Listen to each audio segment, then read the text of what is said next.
Hey, this is Ed Logan. I welcome you to Fruit for Your Life.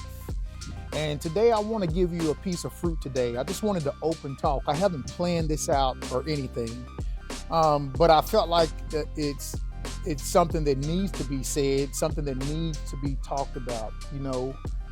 Um, you're going to have to stand for what you believe. And what you believe in is one of the most important things in your life. It's actually your standard. It's actually how you live your life and what you live your life by. All of us have a standard of how we live our life. And it's very important that you get hold of that, how you live your life. I was on a Facebook page, and there was a brother who made a statement. Hey, and I'm not speaking against this brother.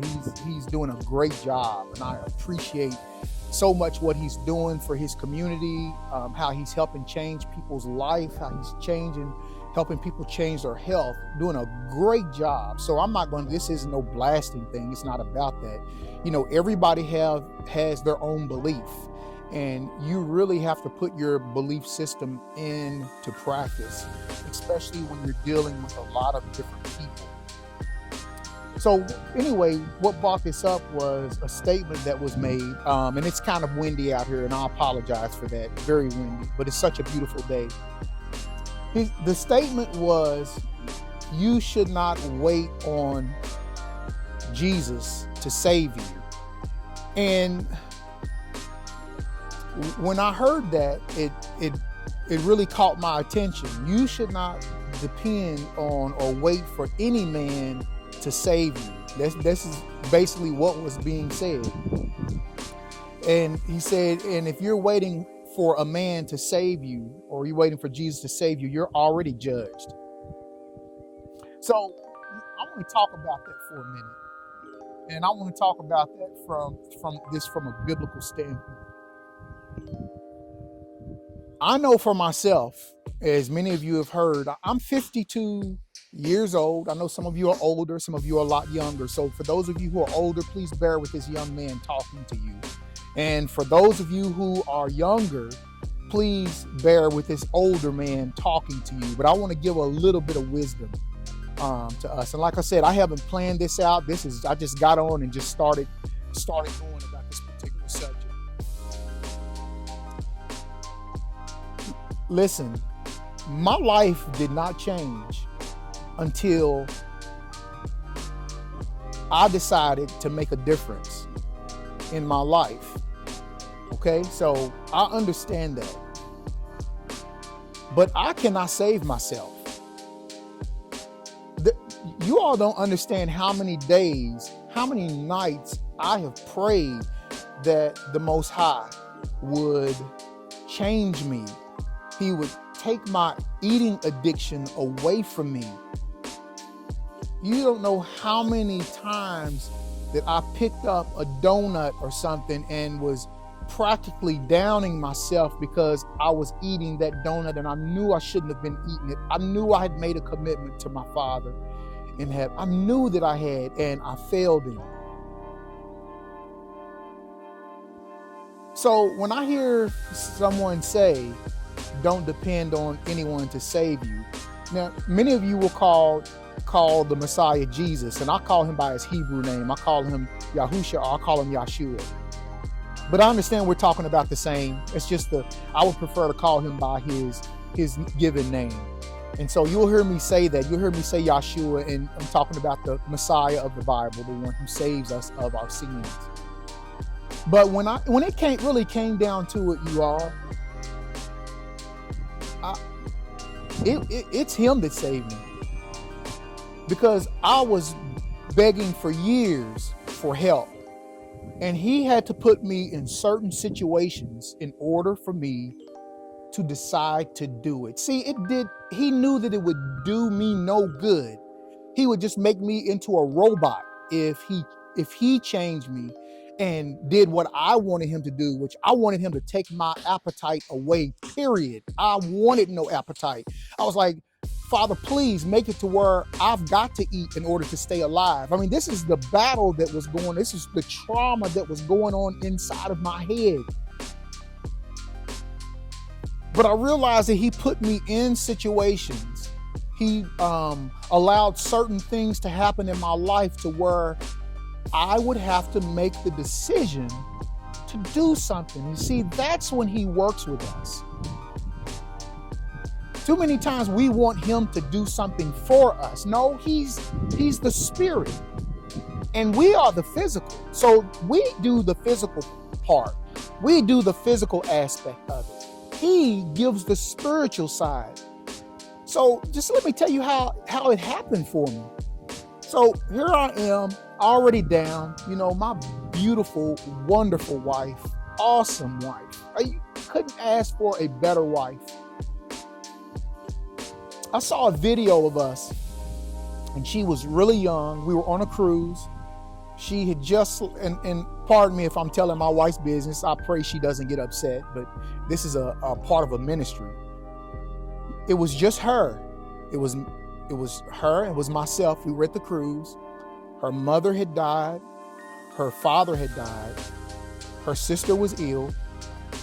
And I said to myself, when I saw this video probably about a year ago, maybe less than a year ago, may have been 6 or 7 months ago, because I was with this company that I'm at now.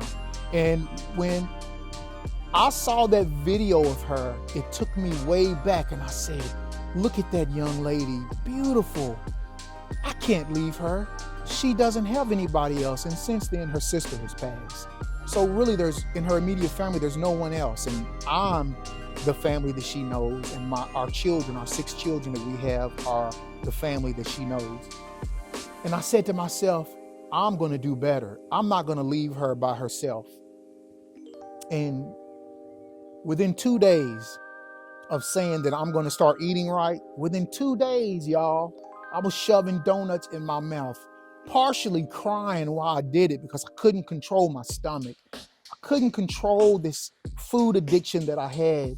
And I felt like I was saying to myself, man, I thought she was going to be enough for me to be able to stop. She wasn't enough for me to change. She wasn't enough. As much as I love her more than I love myself, she wasn't enough for me to change.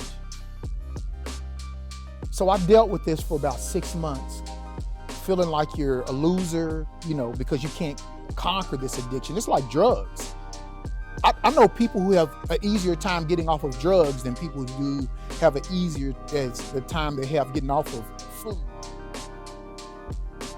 So, you know, over a 6 month period, I'm driving in my truck and I'm like asking y'all, driving and crying, going down the highway, you know, you gotta remove this from me, please. Remove this from me. So what I found was he threw videos in my face. Like I remember, and I may have said this to you, I remember 20 years ago, I watched this young lady. She was what they call a fruitarian. And I was like, she's eating fruit? That's crazy. She's eating fruit and that's all she eats, man. She can't be healthy. I mean, I know fruit's probably good for you, but she can't be healthy. But it stuck with me way in the back of my mind. Well, about 3 months ago, the Most High put in my path a video. Now, I ain't looked nothing up for no fruitarian, nothing. I was looking at news. And he put this video in my path of a fruitarian. And so, okay, I watched it just to see what was going on. And I was like, yo, this is pretty interesting. And then another video comes up. I don't know if it was him doing it or him or the algorithm noticing that I just watched a fruitarian video, so they threw another one in its place. You know, the Most High, he knows all. He knows everything. He's got messengers around planning things out for us. So another video pops up. And what do? I watch the video. Okay, and now he's got my attention. These people had illnesses that reversed. These people lost weight. I'm getting excited, but I'm like, it's fruit. I can't eat fruit just by itself. So I started researching it, and then I began to do it. And listen to what I'm saying. This is the most important part I want you to get. I started doing it. Meaning I put my hands to it. I had to do something. He gave me through the Spirit what to do, but I had to put my hands to it and do it. I had to put down the fried chicken. I had to put down the ho-hos and the Twinkies and the Sonic Sundays. I had to do that. Dairy Queen, I couldn't touch that stuff no more. I had to decide that I'm going to eat fruit. I'm going to eat whole food. I had to make that decision. And y'all, when I made that decision to do it, through that process of me doing it, His Spirit, and in the Hebrew it's called ruach, His breath. His Spirit like breathed on me and gave me the power to continue to do it. He saw me put my hand towards it. So when somebody says that He can't save you, you have to save yourself, I disagree with that.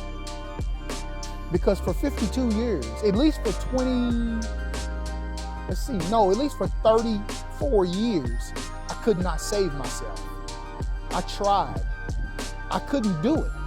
But until I humbled myself before Him, when I humbled myself before Him, that's when I could do it. Before I put my hands to work, y'all, listen, I said, I got to quit being so prideful and arrogant and thinking that I can eat what I want and continue to live, thinking I can do whatever I want and continue to live and be there and support that beautiful wife of mine and be there to help raise my children that we have created through the Most High together. I had to be there.